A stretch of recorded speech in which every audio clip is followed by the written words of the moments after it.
Hi, everyone. Brad Free with David Aragona. This is Daily Racing Form's Derby Watch Top 20. The Kentucky Derby draw is this Saturday. It looks like at least 20 will be entered, along with some also eligibles that we'll talk about in just a minute.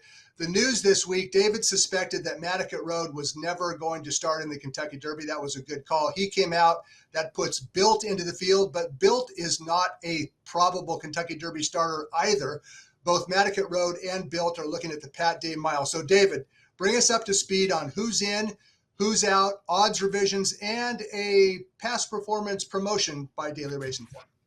Yeah, I'm really looking forward to getting into the handicapping of this race now that we kind of know who the 20 horses are likely to be. I mean, a few horses that we're still waiting on confirmation, but excited to actually handicap this Kentucky Derby. And you want to make your handicapping plan to handicap this Derby and get one of these Kentucky Derby packages to save some money. When you buy the PPs, you get in these packages the betting strategies, which I'll be writing along with our DRF colleague Marcus Hirsch, as well as the player's guide, clock reports from Mike Welsh and his team to see how all these horses are trading coming into the Derby, not just the Derby, but all of the races on that Oaks and Derby card. So you definitely want to check out these Kentucky Derby packages and save up to 39% of the value at shop.drf.com. And yeah, Brad, a couple of horses maybe pointing to the Pat Day Mile, Handicapping, we've got that confirmation Built. I think we're waiting to see if he ultimately does go there instead of the Kentucky Derby. Maybe a couple more that really do belong in the Pat Day Mile that are going to be running in the Derby instead. But we're starting to get some clarity on how this field is shaping up. We've also undergone, or your prices have undergone a slight revision from last week, including the favorite Journalism, who you knocked down from 3-1 to 5-2. Sovereignty remains the second choice at 8-1. Luxor Cafe, now the co-third choice, along with Tapan Street, at odds of 10-1. David, as we get a little closer to the Kentucky Derby, you're a little bit more comfortable in settling in Journalism at the lowest price that you've had him so far.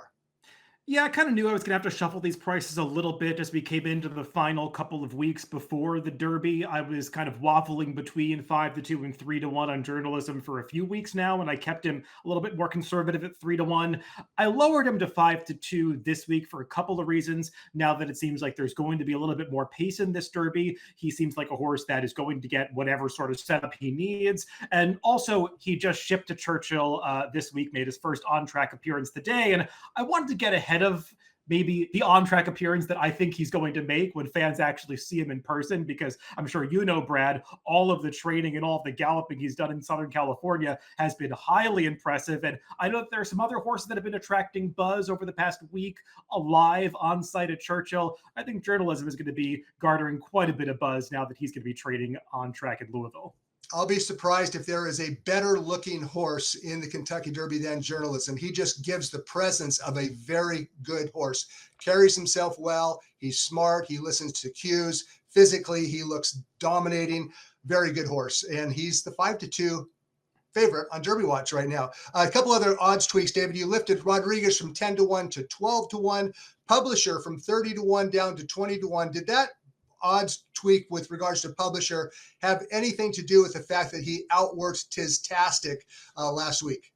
100%. Publisher seemed like a horse that was on the fringes, that wasn't being talked about too much coming out of the Arkansas Derby, still being a maiden coming into the Kentucky Derby. But the fact that he outworked his stablemate, who is more accomplished on the racetrack, at least in the afternoons, I think is maybe highlighting Publisher for some people as a horse that they're going to throw into at least their exotic wagers, maybe not on the win end, but definitely a horse that you hear some chatter about, one that a long shot that some are looking to upgrade at this point. So that's why I lowered him down to 20-1. And as far as Rodriguez, bumping him up to 12-1, Brad, that just has to do with the pace scenario and how it's shaping up now. It does look like there's going to be a fair amount of pace in this race, and we're going to have a deeper discussion about that in just a little bit. But that was a reason why I think some handicappers might ultimately downgrade Rodriguez a little bit. So that's why I bumped his price up a couple points. Well, as of today, Wednesday, 3 days in front of the draw, we have three horses that are on the bubble or currently on the also eligible list. Let's talk about those real quickly. The first one in is Neo Equos, and he'll get in if, in fact, Built defects and goes to the Pat Day Mile. Neo Equos is the next horse in. After that, it's Render Judgment, who might be looking at an allowance race instead of the Kentucky Derby. And Baeza, he's ranked 23.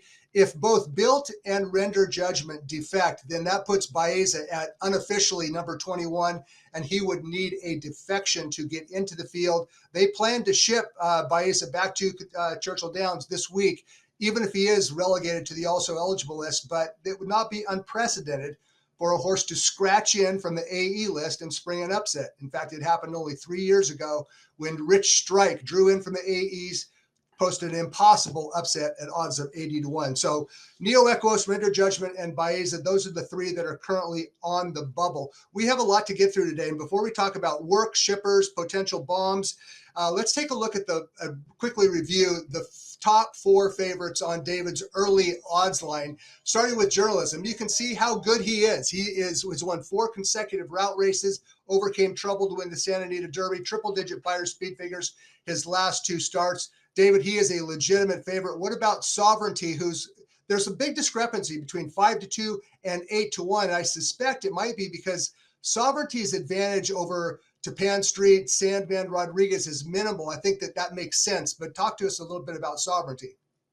Yeah, I considered putting Sovereignty as a more clear-cut second choice at 6-1 this week. I ultimately didn't do that and made some other horses slightly shorter prices, and there are only so many points you can play with. So I kept Sovereignty as sort of the lukewarm second choice at 8-1. He has been garnering some buzz following his workout on April 19th, which was very impressive visually, and it seems like a horse that has really come into his own in the training sense, because he was not catching so many accolades early in the season based on his training into the Fountain of Youth. So it's always a good sign when it seems like horses are thriving coming into the Kentucky Derby, and that does appear to be the case for Sovereignty. But Brad, at the end of the day, I think that when people sit down to do their handicapping, they're going to sort of be reminded that Sovereignty just has no major speed figure advantage over too many horses in this field. And there's such a discrepancy between he and journalism in that department that it's hard to see him going too low in terms of the odds. So that's why I kept him at 8-1 this week. But I do think he's a horse that is coming into the race potentially sitting on a career best effort. He's just going to need to produce that kind of performance to pose any kind of upset. 8-1 Sovereignty, second choice on David's early line. Let's take a look at the 2 10-1 shots, those being Luxor Cafe and Tapan Street. Luxor Cafe is going to be bucking a tough historical trend, shipping from Japan to Louisville and trying to be competitive in the Kentucky Derby. But his last start was dominant, and he was flattered when a couple of horses that he defeated earlier this year in Japan went to Dubai and finished 1-3 in the UAE Derby, a very good horse. And Tapan Street, David, this horse is lightly raced. He's getting faster. He was impressive last time out in the Florida Derby. He's currently the third choice. Yeah, I mean, as far as Tapan Street goes, how much of a bigger price can I really make him than Sovereignty, given that he beat him last time out on the square? And yes, Sovereignty's got a little more seasoning and the win over the track, so there are some things to like about him versus Tapan Street coming into the race. But Tapan Street seems like a horse that, based on pure talent, is right there with Sovereignty, so I can't make him too much bigger of a price, so that's why he's the third choice. And Brad, for me, Luxor Cafe is one of the most difficult horses to price on this odds line. I did lower him slightly this week from 12-1 last week down to be the 10-1 third choice this week. And I'm curious to see how much attention he does attract, because Forever Young did go off at single digits last year in the Derby. He had accomplished a little bit more coming into the race than Luxor Cafe did. And as we'll talk about in a little bit, he took a slightly different path to the Derby than Luxor Cafe is. But I think the general feeling about this horse is he's talented and he might have real star potential. We'll see. I mean, one thing that he does have going for him, Brad, is the large field of 20 at Churchill Downs is not going to face this horse at all, because he has faced 10 or more rivals in all 4 of his victories during that win streak, unlike a horse like Journalism, who has beaten fields of 5 the last 3 times. Another thing in Luxor Cafe's favor is that the 2 longest races that he ran, a mile and 1/8, happened to be the most decisive victories of his career. So he should have no problem with a mile and 1/4. The question is how he stacks up class-wise. As for Tapan Street, I mean, he has come a long way in a short period of races, only 3 starts, but he's getting faster. He's in the right hands. He's well-bred. This horse is an absolute legitimate contender in the Kentucky Derby, even though it's only his 4th start, but Big Brown, Mage, Justify, you don't have to be as seasoned these days as maybe you had to be once upon a time to win the Kentucky Derby. You don't. And Tapan Street at this point in time looks like a horse that just has more professionalism to him than Mage did at the time that he won his Kentucky Derby. So I'm not going to worry about that too much with Tapan Street. one of the things that the top four choices all have in common is they all rally from behind, and that's going to be a good thing because this Kentucky Derby field appears to be loaded with speed. David and I promised that we talk briefly about pace this week, and we'll do that. It won't be a long discussion because I think it's fairly clear the pace of the 2025 Kentucky Derby should be contested. It should be fast. We have Citizen Bull. He's reportedly taking blinkers off for the Kentucky Derby, but he's won all his recent starts in wire-to-wire fashion. East Avenue is a need-the-lead frontrunner. So is Owen Almighty, and Rodriguez wired the Wood Memorial. You add American Promise, the winner of the Virginia Derby with a pace-pressing trip, and Admire Daytona, wire-to-wire winner of the UAE Derby. David, this race has to unfold at a strong clip. Agree or not? I do agree. I mean, even if you say that both Baffert horses aren't going to go head to head on the front end, there is enough other pace in here to ensure that they're moving up front. This is not one of those races where Bob Baffert gets to decide how fast they go up front. A horse like East Avenue, up until this point, has proven he is a need the lead type. So he's going to have to go. Owen Almighty's connections have been quoted as saying that they think his best chance is to get as forward as possible in this race because they believe that he digs in and gets gritty when he sticks his nose in front. So we'll see if he's able to do it in this Kentucky Derby. And Brad, when I watched that recent workout from American Promise for Dwayne Lucas last week, they went 7 furlongs with him, but the opening quarter and half were timed in 22 and change and 45 and change. Seems like the intent with him is to get awfully forward as well. And we don't have him listed here, but let's say that Neo Equos draws into the race. He's another horse that could be forwardly placed. So it does feel like this is a race that is going to unfold at a breakneck early speed. That sets up for somebody coming from behind. I don't think anybody's going to steal the Kentucky Derby this spring. Okay, let's talk. What are we going to talk about next, David? I think we're going to talk about workouts, and workouts always get a lot more attention in spring and, of course, in fall leading up to the Kentucky Derby. A lot of times, in my opinion, workout analysis and reports are misinterpreted by many, and I've been guilty of it myself. Good horses are expected to work well. So these glowing reports of Derby candidates and how well they worked, I would take many of those with a grain of salt. My interest is piqued when something out of the ordinary happens, like when Rodriguez begins working without blinkers and works better, when Citizen Bull takes back behind a workmate and rallies to catch that workmate, which is what he did on April 18th. David, I know that you have some thoughts on how workout analysis affect handicapping and betting. If you could expand on that a little.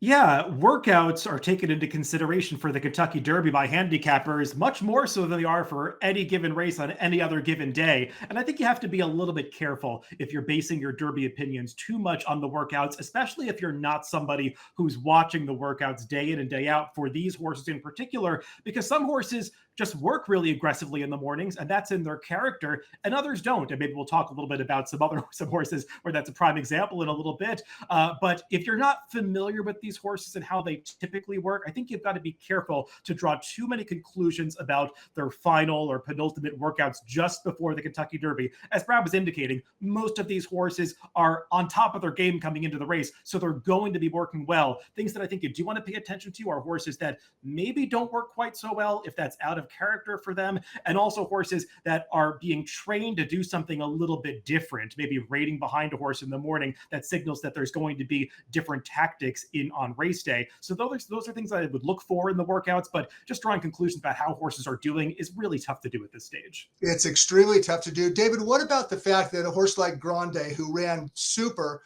finishing second in the Wood Memorial, Todd Pletcher told Daily Racing Form reporter Dave Granig that Grande is only going to have one workout between the Wood and the Kentucky Derby. Now, a lot of people might look at that and go, wow, that's kind of a red flag. I don't think it is, for reasons that I'll explain in just a minute, but you might have a little different take. Yeah, I was surprised to see that because Todd Pletcher is a trainer who is typically very regimented with how he works his horses coming into races. If they're not working every 7 or 8 days, they're usually not running. Grande, between his allowance victory and the Wood Memorial, did work 3 times in a 5-week span. It is now 4 weeks between the Wood Memorial and the Kentucky Derby. So you would have expected at least a couple of workouts. One workout more than a week out at Keeneland is somewhat surprising, especially for such a lightly raced horse at this stage. So maybe that's a reason for me to downgrade him slightly, just because it seems a little bit out of character for Todd Pletcher. But he is a horse that did run very well last time at the Wood Memorial, so I'm kind of torn on Grande at the moment.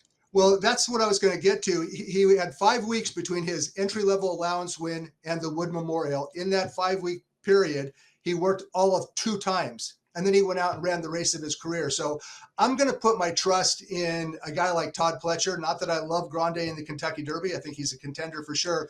I'm not going to be too worried about an abbreviated workout pattern or workout distances. And I'll just bring up a horse out here in California. It was journalism last weekend. He had his first workout in 2 weeks. First workout 2 weeks ago, he won the Santa Anita Derby. Last Saturday, he worked a half mile in company with an overmatched workmate. Right after, as he was galloping out after the workout, I was sitting next to a wise guy who said, well, he won't be overtrained going into the Kentucky Derby. The point is he undertrained going into the Kentucky Derby?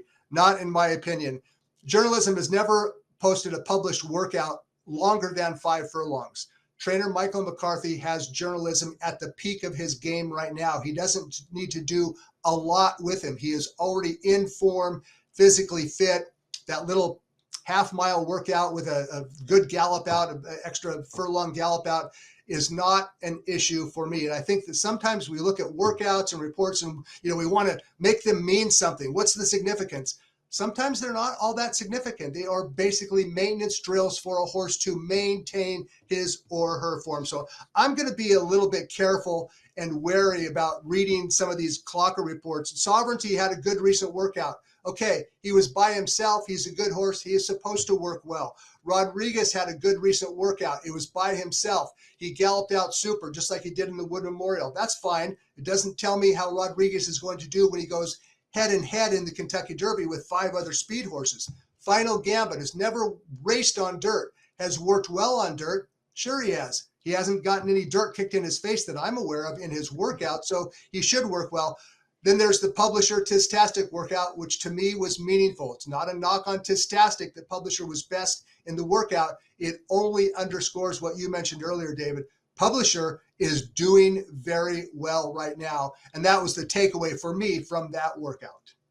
Yeah, and watching that workout, it reminded me of a workout that I had watched prior to the Rebel when I was trying to assess Tistastic going into that race. And Steve Asmussen paired up Publisher and Tistastic all the way back in February. And back then, Publisher outworked Tistastic. It was a little bit more dramatic at Churchill Downs last week. Publisher ran away from him a little bit at the end, but Tistastic is not a great workhorse, and he really never has been. So I take that into consideration a little bit when you see those two paired together. And Publisher, since they added the blinkers recently, he might have gotten a little bit more aggressive in the morning than we even saw in previous workouts. So I think you might see those horses' enthusiasm for the morning drills going in different directions. But I'm not making too much of that work in particular. I will say I do take it as a positive that Sovereignty worked so well. I agree with you that you don't want to make too much of it being a solo workout because he finished strongly and all of that. But he is a horse who did not work great and did not achieve or garner too many accolades for his workouts, even going back to his 2-year-old season. So it does seem at least somewhat meaningful that he appears to be doing well coming into the Kentucky Derby. Well, workouts are definitely meaningful. I just think that there's a greater chance of misinterpretation than taking something meaningful away from these workouts. And I just was reviewing some records from last year. Forever Young, a clocker report said he looked average at best during morning gallops and local drills. Then he went out and ran 3rd in the Kentucky Derby and probably was best. Fierceness posted the most eye-catching local drill of any Derby contender last spring.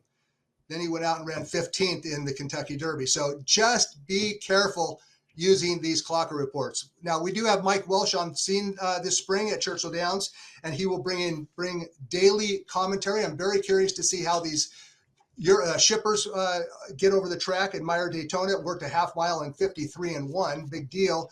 And Luxor Cafe, who's scheduled to arrive today. So I'm curious to see how these shippers get over the racetrack and who might be doing something a little unusual, maybe getting a little too keyed up or unrelaxed, or maybe show some more speed. So I do know this about the foreign shippers. They're probably good horses. They are good horses.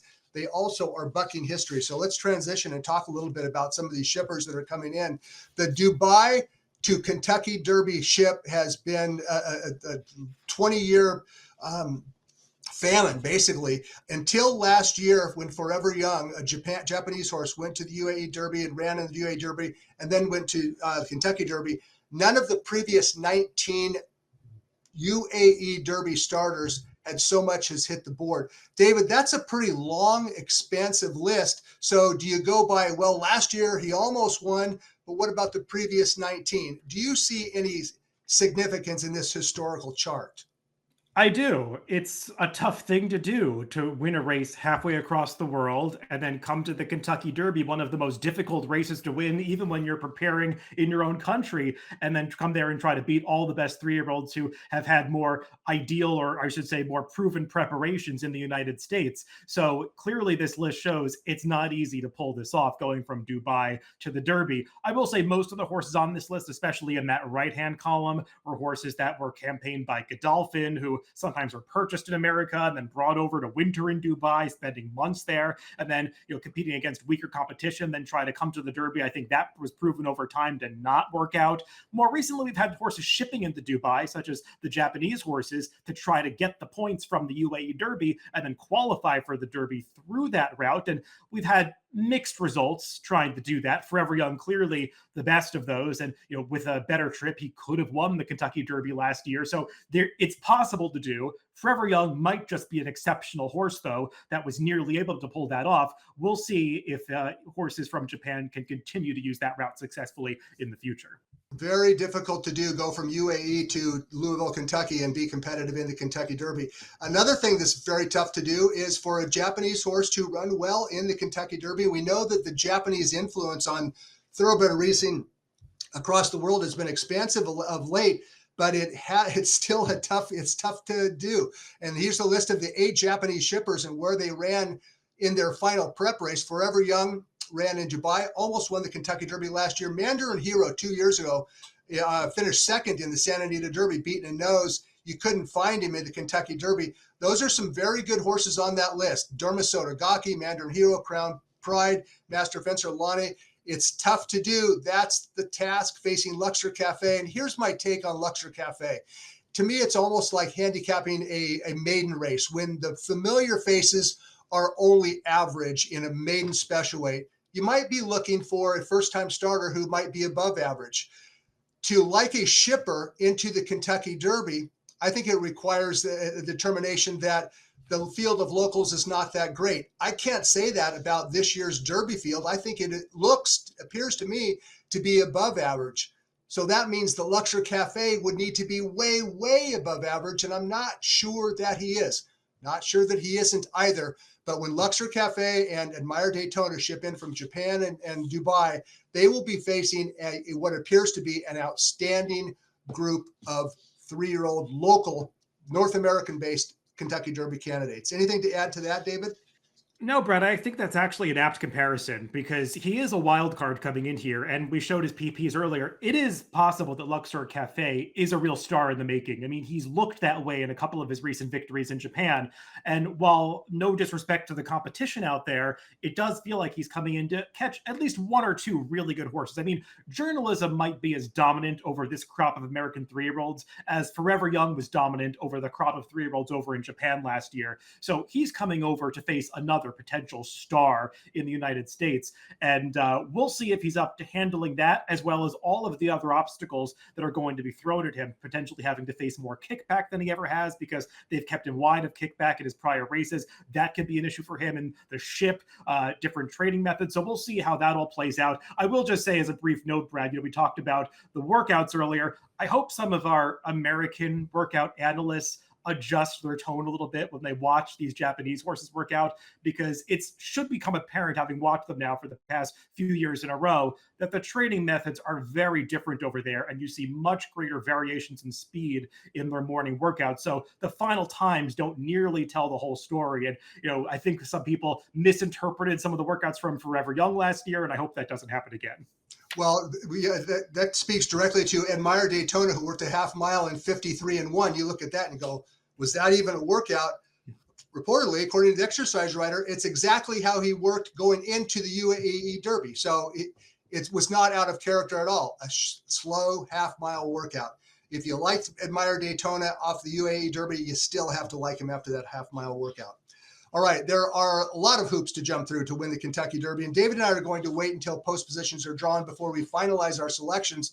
But even if you like journalism, the favorite, there is still money to be made in the Kentucky Derby in the exacta and or trifecta. In fact, when we look at some of the recent exacta payoffs in the Kentucky Derby, they're huge. Last year, Sierra Leone finished second. He was the second choice. Mystic Dan won the race, and the exacta paid $258.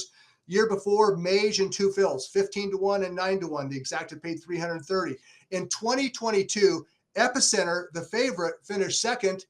The exacta under Rich Strike, $4,100. And even if you go back from the years 2014 to 2018, when favorites won every single Kentucky Derby, in 2017, Always Dreaming won the Derby as the favorite. Looking at Lee at 33-1, finished second. The exacta paid $336. And in 2014, California Chrome defeated 37-1 shot Commanding Curve, and the exacta paid $340. The point is, I suspected that journalism might be an underlay this year in the win pool. That's not necessarily the case in the vertical exotics.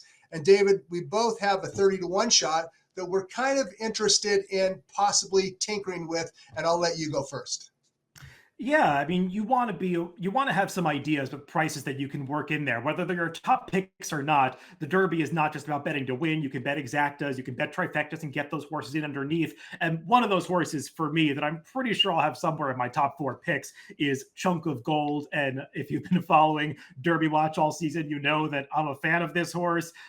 He's a rags to riches story, only purchased for $2,500. It's actually a very good story about the history of his sale and then private sales subsequent to that in the DailyRacingForm that you can check out, that I think was published last week. And he's just run well every single time. He's earned his way into this race with second place finishers in the Risen Star and the Louisiana Derby. I think he ran better than those results would indicate each time, especially the Louisiana Derby, a race where the pace completely fell apart, and he was one of the only horses in attendance to that pace that was still around at the end. So can he win the race? I think that's a bit of a stretch at this point in time, but I won't be surprised when he's a horse that definitely can outrun his odds.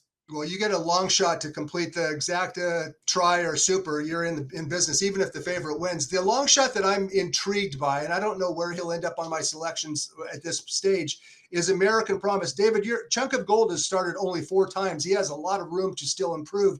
American Promise, he needed 9 starts before he really ran a super fast race. I know he ran a fast race when he broke his maiden in the mud at Oakland Park in December, but last time out, it was a different American Promise than we had seen earlier. Now, maybe he loved the Colonial Downs racetrack.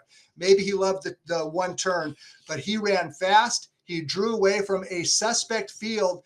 I'm going to take that race at face value, knowing how Lucas operates. When Lucas gets horses good, they can stay good for multiple races. And I'm going to, again, accept that performance by American Promise at face value. Now, he is a front runner / pace presser in a field with a lot of gas signed up. So he has the pace scenario working potentially against him. But if he goes to post at a giant price, he will definitely be on my ticket. So, David, you like Chunk of Gold as a potential bomb to hit the board at a big number coming from behind. I like American Promise to do the same with a pace pressing trip. Again, entries will be drawn on Saturday for the Kentucky Derby. It looks like Journalism is the likely favorite. He's 5-2 on David's early line. The pace looks like it will be fast. There are some intriguing shippers, including Luxury Cafe from Japan, trying to outrun Journalism, Sovereignty, Japan Street. That is a wrap for Derby Watch 2025. Daily Racing Form past performances will be available Saturday afternoon in post position order for the Kentucky Derby after the race is drawn. For David Aragona, I'm Brad Free. Good luck May 3rd in the Kentucky Derby.